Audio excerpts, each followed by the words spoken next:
welcome to Heather the Sunflower Witch. We're going to be playing our first little game. It's called Be You. And because I'm having to re-record this and all, Be You is kind of in the style of a quiz. And you kind of progress along and then your outcome is who you become. So you follow like a young child, and then at the end you become an adult, and then that is like who you become or be you. So it's a very interesting concept. I saw it on Steam. I really like the art style colors, so we're gonna play it and we're gonna see what happens. So we're gonna start. So spelling mistakes are not mistakes. They're little Easter eggs for you to find. See if you can find them all. How dare you think I'm bad at typing? I wasn't diagnosed as the most dyslexic person the doctor has ever met is a complete slander. So we got, today I'm feeling green. Green is so much fun. The color of life. A warm spring day. So calming. Filled with the siren's call of nature. But under the surface there's so much rot and infected cut. The eerie pallor of someone's face as they throw up. What we think as of the color of poison, a radioactive meltdown. Nearly every Disney villain is enshrined in green when their big number comes. Contradiction, life and death, growth and decay. That's why green is so fun. That's how I'm feeling, green. How are you feeling? So we have the color blue. We also have green, red, pink, and black. I'm going to do blue. What do you prefer, day, dusk, or midnight? We got day, dusk, midnight. So typically I would prefer, I'm going to pick dusk because actually my favorite thing to look at is the sunset and seeing the different colors. So we're going to do dusk, which I just realized it was bay, busk, midnight. So they're different. Okay. What's your favorite book? So books are for nerds. All the cool kids play Vibo games. There we go. We got the mermaid, and then this like skull looks radioactive. I'm actually gonna pick this book. The most merciful thing in the world, I think, is the inability of the human mind to correlate its contents. H.P. Lovecraft. What gender are you? I'm a female. Yeah, Louis is too lazy to draw a boy or girl model. Or am I just making some profound statement on how gender doesn't matter and we're all the same? Well, wait a second. I really should have said that and not the whole lazy thing. Louis, remember to go back and edit this out. Be you. So this is us. Be you. And we have this little cat hybrid thingy. The dusk, again. The blue, I'm guessing, is when we were saying that we were feeling blue, so we got this color. You see a young person standing in their bedroom. Today is their 12th birthday, and this will be the most important day of their life. You're wondering about the present, what present your dad will get you this year. Last year you asked for a pet. So we're going to do a dog. You've heard the expression of dog's a man's best friend. Well, it's certainly yours. He barks and loves to play and is always happy to see you. Feels like a negative emotion never crosses his mind. Always ready to love and play. At heart, you feel the same. How about some cereal to start the day? So we have the gingerbread min cereal, the all natural, extreme nummy nuts with a total radical surprise. Let's do gingerbread. You really like that cereal, mainly because you enjoy pretending to be a giant and imagine the pleas of terrors from these tiny victims as they're crushed by your mighty jaws. But the gingerbread genocide shall never end. A parcel is delivered, so we got right here. But you can understand why he has so much trouble with it. People put so much love and care into wrapping gifts, not to mention how beautiful wrapping paper can be, all the sparkles and hearts, not to mention when it's wrapped in a cute little bow. I can't bring myself to destroy that, tear it off, the present, and thoughtlessly throw it in the bin. Wrapping paper is such a beautiful gift on its own. Alas, nobody's coming to your birthday party. Actually, when I was younger, fun fact, with wrapping paper, I would try to rip it off ever so, very slowly, because I was one of the ones that was like, oh, but the wrapping paper is so pretty, so I shouldn't tear it into pieces. I should just, you know, very gently open it. So it's funny that that's mentioned in that.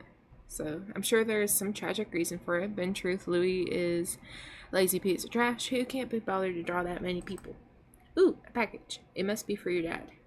Maybe you should open it from it. You know how much trouble he has with wrapping paper. The strange parcel appears to open by itself, as if an otherworldly, ghostly hands were attempting to reveal what's inside. You have a creeping feeling up your spine, a mixture of fear and confusion, and then your legs start to walk towards the parcel. Look right there. You didn't tell him to. You fly your arms back in surprise, attempting to grab something to halt your progress. But there's nothing. You continue to walk forward like a wind-up toy till you're next to the package. You look down into it and only see a black abyss, and unceremoniously you begin to tumble forward into the endless precipice. So, now it looks like we're also in that dark area. Looks like some black flowers. We'll see where this goes. The darkness all around feels suffocating, and then you're here. You don't know what here is, but you're definitely here. So we got, oh my god, magical adventure, I've gone insane, what the hell? What the hell? What on earth is going on? Oh god, oh god, oh god, this must be some birthday surprise thing. All my friends would come to the party. They just said they weren't going to surprise me. Yeah, that's it. Any moment now, they're all going to jump out of somewhere with presents and a cake. I mean, the whole being randomly forced to walk towards a box thing must be simply curiosity, not me being possessed by some otherworldly evil. And they put like a trapdoor under the box to go through the basement. Basement we don't have, just to surprise me. That makes perfect sense. Off in the distance, you hear a noise, a faint whimper. You go to investigate. Wait a second, shouldn't you have like a bunch of options or something? Forcing the player to investigate the thing with no option of whether to do it or not seems to defeat the purpose. Sorry, I should really have thought that. Here are your options. Well, we just get to investigate the crime scene 1, 2, or 3. Let's do 2. Now, out of your own free will, you've decided to go and investigate the crime scene. Ooh, we got the very, looks like a humanoid alien creature or something. Like big purple hair and stuff. God, freedom of choice is so much fun. You find a strange sobbing creature. Console it, kick it, and scream avocados. Inspect the creature more closely. Let's inspect. Smell a faint smell of lavender in the air. There seems to be pretty blue flowers woven into the tangling hair. Seems to be some sort of mud monster. Sorry, I shouldn't say monster, that's really mean. Some sort of mud person. You wonder why they're crying. Well, if they're mud, if they get really hot, won't they freeze up like a statue? And if it rains too much, they'll just melt away like in the water. No wonder they're crying. If they have a fear of that happening to you, you'd cry too. After the darkness comes a noise, a strange chirping, like a songbird got stuck in church organ. Oh, hello. A strange creature begins to frantically back away, dragging itself across the ground with its hands. So interesting that this is that little weird cat hybrid thing that we saw at the beginning, because it has the same patchy eyes here and the same big ears. So that's interesting. Its bottom half usually trailing behind it like the end of some grotesque slug. Run, fight, scream. I think probably run because it's slow. Oh, thank God. Thought you were going to click fight. You run, obviously. The most sensible thing to do in this situation. No creature from the deepest depths of hell are you going to sodomize you. You float in the darkness, there is nothing. Not the breeze of your skin, not the echo of far-off laughter. Not even the beat of the heart. But then, swimming out of the emptiness comes a small flame. You are awake. Oh, our birthday cake. You appear to be sitting next to a table with a small cake in front of you. You hear muffled words. Sorry it took so long for me to make the cake. Someone come around, and I was a tad occupied. You must have dozed off while you were waiting. You hear these words, but somehow the words feel jumbled, faded. Your mind is rushing with the sheer insanity you just went. Was it a dream? If so, that's a massive cop-out. I mean, the worst writing convention the world's ever seen. But was it a dream? Da da da. I guess if Louis can ever be bothered to make a sequel, you'll find out. Suddenly, that faded voice comes back into focus. I'm sorry for keeping you waiting, but can you please blow out the candle? You've been staring into the middle distance for like 12 minutes, and I do have company to attend to, you know. You look at the glimmering flame, and you wonder if anything you've just experienced matters. If in the future you will look back with pride or fear or simply forgotten. You breathe in deeply, and then what will you be? 20 years into the future. Okay, so we got, apparently I am the rock star. You become the chillest musician to ever live. Okay, musician. Your soft vaporwave inspired beats spread across the world, eventually bringing to an end all world conflict. People can't be bothered to fight because they are too chilled out by your music. You become a pioneer astronaut legalizing super vapes that get you so high they can literally transport you out of the Earth's atmosphere and into another galaxy. The hole in the ozone layer is completely blocked out by the steam cloud, resulting from an entire civilization vaping at once, putting an end to skin cancer. Eventually, you create music so chilled it even stops atoms from moving, preemptively creating the heat death of the universe. But it's cool. This game is dedicated to the memory of Ed Gould and John Bain. If you enjoyed the game, please consider donating to your favorite cancer charity, Louis. Interesting. And that's the end of BU. So, like I said, this is a re-recording, so I do know there is at least another option. I haven't found like a third one, so we're gonna go through it again because we're just right at 12 minutes.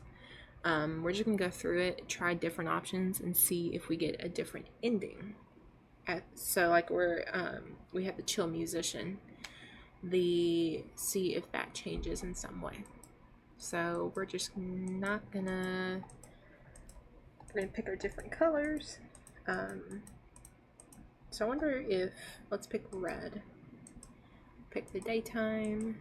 Little Mermaid. So for every step to feel like you're walking on broken glass, this is the price of having feet. Little Mermaid.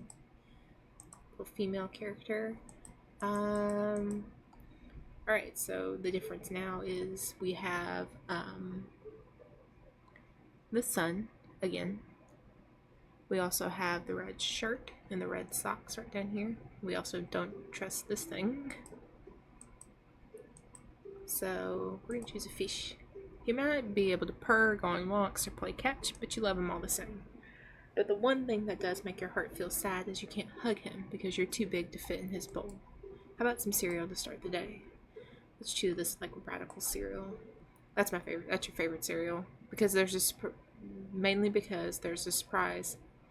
Is there's absolutely no cereal in it. It turned out the box of cereal they used to put a single toy as a surprise ended up selling so well they just replaced all the cereal with toys. They're so cool that's not held back by your trivial ideas of what is or isn't edible. Truly, some of the greatest thinkers of our lifetime made this. You may be starving, but at least you have a ton of new plastic friends to complain about it with. So there's the parcel with our... Oh, well, that was completely new. One time I found it, but the person who made it was smart. I didn't know which wire to cut because they were all red, so closely intertwined. So I'm guessing this is showing that maybe a parcel came by and like it was bad. Our mind was thinking it's a bad thing, but this is actually just a red jumper. Grandma knitted, but you knew the truth. Again, nobody's coming to the birthday party. The creepy thing, right? With our little red t-shirt and little red socks. So let's do I've Gone Insane. Oh god, it's finally happened. I've Gone Insane. I honestly didn't think it'd take this long. You do feel about as mentally sound as a tower of Jenga in a washing machine. Oh, that's I like that saying. A tower of Jenga in a washing machine. Or about as mentally sound as someone who's so deluded that they would think the joke's funny. Oh well. Clear and incurable, insane individual who's lost complete contact with reality. You vaguely wonder what horrors your subconscious will bring. Oh god, I hope it isn't a tap-dancing lobster that appears on occasion in your nightmares. Well, I do have to remember that we are 12. This is like this 12-year-old. So a tap-dancing lobster, or to come up with those type of things makes sense. The crustacean keeps trying to sell you something, but you have no idea what it is. When you finally succumb and buy the thing he's selling you, find out it's your own face, and you wake up covered in sweat. Oh, that's kind of terrifying. Off in the distance, you feel a noise, a faint whimper. You go to investigate. Wait a second, shouldn't you have like a bunch of options or something? So again, our little options. Let's just kick it and scream avocados. Walk closely towards the creature and kick it squarely in the chest. It bucks over, whimpering, having an exclamable to yell avocados over the crumpled creature's body. I'm not saying that word, but you go along with it anyway. You can't be bothered to argue. You know that to not trust crocodile tears, and that was a hell beast. You have smited the foul creature with a hell beast, or it's inappropriately to quickly random. Like the time someone offered you free samples and you thought it was poison. Yeah, it tastes like shit. So again, we have this route seems a lot more cynical, a lot more pessimistic towards the creatures, or towards like life. So let's do the fight. You really gotta be joking. Please, this is very funny. Please tell me you're joking. You probably end up killing your. Seems a good way. Might as well try to do something good at the same time. While you jump at the monster, falling back. He reels back confused. There's one good thing to say about fear. There's nothing better getting your adrenaline pumping. There's no better use for adrenaline than trying to beat the shit out of a nightmare. So again, there it shows that beating the nightmare. So I wonder if that's probably like the clue that we're in a dream, or if we're just like figuratively saying that like this creature is a nightmare. Bite and scratch, that it begins to burn you. The more you try to fight it, the same little being lashes itself on your face. Playing kicking, you imagine it slinks off, leaving you bruised, brittled, and bedraggled, but surprisingly alive, fleeting in darkness. So again, we come back to the birthday, dozing off, and that the dream was like, that it ends up being a dream.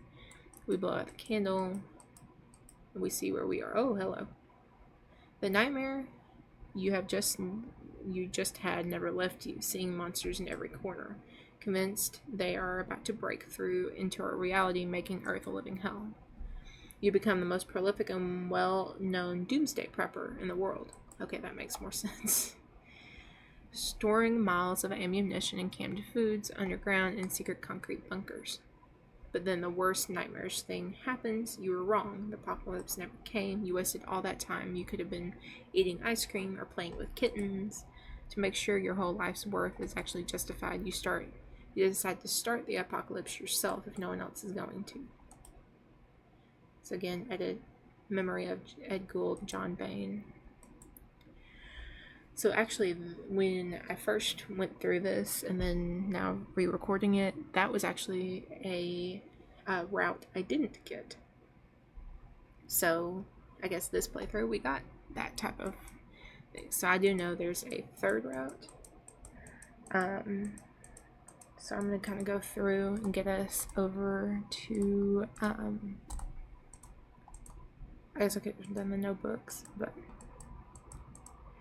alright. There's our midnight scene, our pink t-shirt, pink socks. So let's pick a cat. You love Mr. Fluffy Whiskers. I mean, his name is technically, technically Jeff, but you've always called him Mr. Fluffy Whiskers. You love to hug and stroke him. Admittedly, Mr. Fluffy Whiskers does not feel the same, judging by the amount of scratches all over your face and arms, but you love him the same. One day he'll accept your love. So we'll do the all natural.